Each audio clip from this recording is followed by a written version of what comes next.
Так, следующий обзор у нас. Это новинка завода Везувий.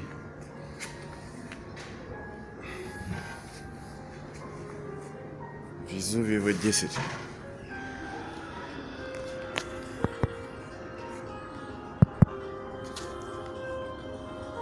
Уплотнитель есть на дверке.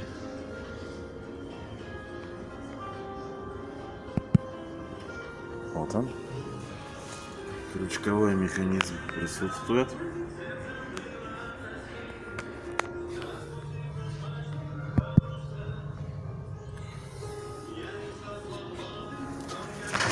Зольный ящик снаружи расположен. Удобно. Сварочная поверхность с кольцами, конвекционные зазоры. И, соответственно, выход дымохода сзади. 120, я так понимаю. Ножки тонкие, не будут нагреваться сильно. Печь отличная, удобная, компактная. Рекомендую.